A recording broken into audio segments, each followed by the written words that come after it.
महोदय महोदया के अभिभाषण में बोलने का मौका दिया।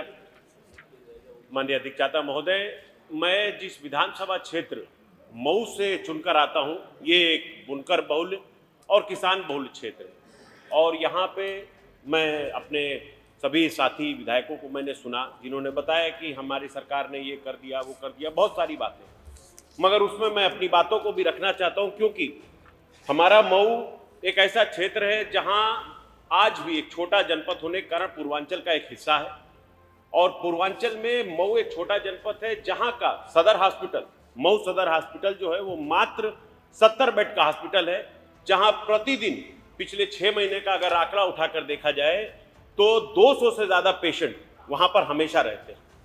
माननीय चेयर से मैं अनुरोध करूंगा कि आपके माध्यम से मेरी ये रिक्वेस्ट हो कि मेरा मऊ सदर जो सीट है उससे दो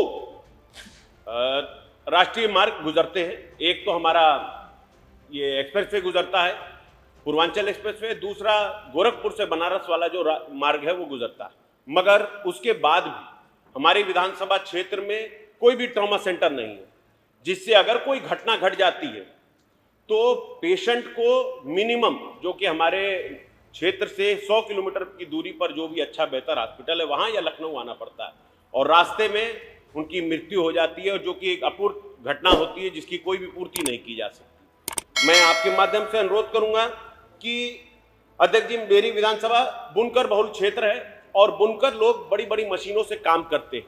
अक्सर ऐसी घटना और दुर्घटना घट जाती है जिससे घायल होने वाले व्यक्ति को इंस्टेंट ब्लड लॉस होता है और जिस कारण स्वास्थ्य सेवा बेहतर ना होने के कारण, मिनिमम जो स्वास्थ्य सेवा भी होनी चाहिए वो भी ना मिलने के कारण वहां पर ये दिक्कत सामने आती है और लोगों की जान जाती है। अध्यक्ष जी, मैं आपसे ये अनुरोध करूंगा आपके माध्यम से कि हमारे यहाँ मऊ का जो डिस्ट्रिक्ट हॉस्पिटल है उसमें ऑक्सीजन जनरेशन प्लांट नहीं है, जो कि आज के समय में बहुत ज्यादा जरूरी पड़ जाता है क्योंकि सिलेंडर से सप्लाई होने वाली जो गैस है, अगर किसी माध्यम से ऑक्सीजन खत्म हो जाता है तो एक बहुत बड़ी घटना का सामना हो सकता है जिससे कि जान और माल का नुकसान हो सकता है।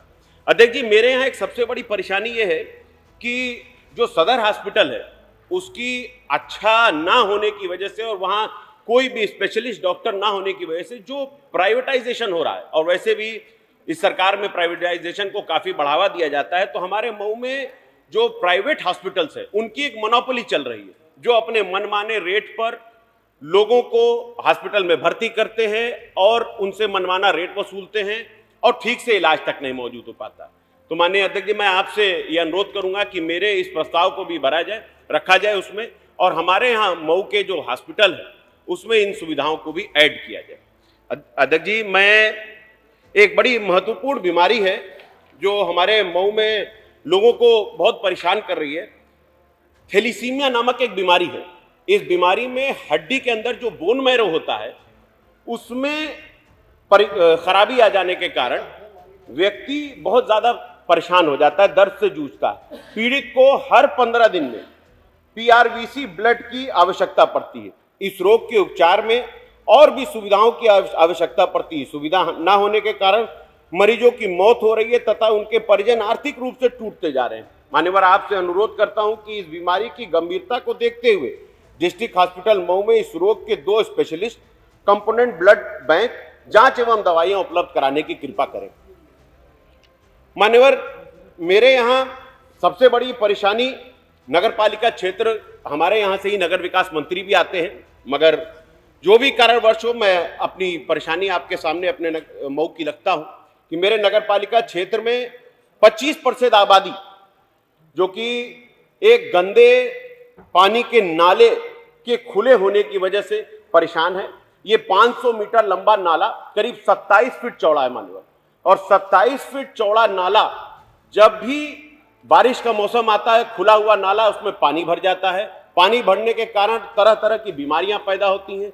कभी छोटे बच्चे उसमें गिर जाते हैं, कभी उसमें कोई जानवर गिर जाता है और जान और माल का भारी नुकसान हो जाता है। तो माननीय चेयर से मैं अनुरोध करूंगा कि आप मेरी तरफ से मेरी इस चीज को पहुंचाएं और किसी भी तरह उस नाले को बनवाने की कृपा करें, क्योंकि आगे 2 महीने 3 महीने बाद बरसात का मौसम शुरू हो जाएगा और फिर से इन घटनाओं से हमारे नगरपालिका क्षेत्र को बहुत दिक्कत होगी।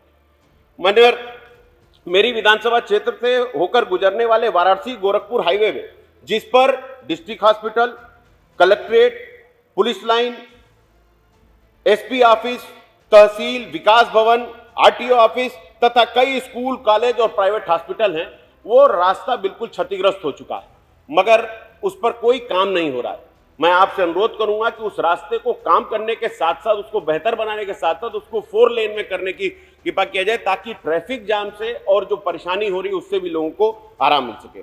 मेरी विधानसभा क्षेत्र सदर मऊ नगर पालिका क्षेत्र स्थित बंधा रोड, डेढ़कुलिया घाट से खेदूपुरा भदेसरा होते हुए बख्तावरगंज मार्ग को 4 लेन कराना बेहद जरूरी है, ताकि हमारे नगरपालिका क्षेत्र को जो भारी ट्रैफिक है उससे छुटकारा मिल सके। मेरे यहाँ विकासखंड रतनपुरा है। रतनपुरा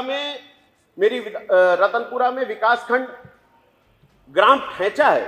टिपर 7 में तमसा नदी पर गोदाम घाट के सामने पुल का निर्माण कराना बेहद जरूरी है, क्योंकि लोगों को इसकी बड़ी समस्या हो रही है इसकी वजह से।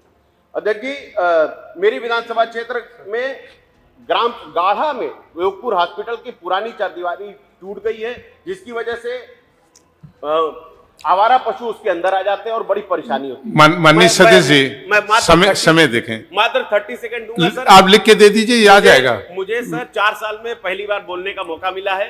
नहीं, आप मजबूरी को समझिए, और मेरा तो ये भी नहीं ठिकाना है कि कब तक बोलने का मौका मिलेगा, आप जानते हैं। नहीं, आप बोलेंगे। तो इसलिए मुझे मेरी बातों को सुन लीजिए साहब। मेरे यहाँ सबसे बड़ी दिक्कत एक है कि किसी भी, चाहे वो शहर का इलाका हो या देहात का इलाका हो, किसी भी हॉस्पिटल में डॉक्टर्स की कमी है और स्पेशलिस्ट तो है ही नहीं सर। इसके लिए मैं आपसे अनुरोध करूंगा कि मेरी इन गुजारिशों को आप अपने साथ जोड़ते हुए और सबकी गुजारिशों के साथ जोड़ते हुए मेरी मऊ सदर विधानसभा को भी विकसित करें, ताकि मैं भी अगली बार जब अपनी बात रखूं तो उसके साथ साथ बहुत धन्यवाद।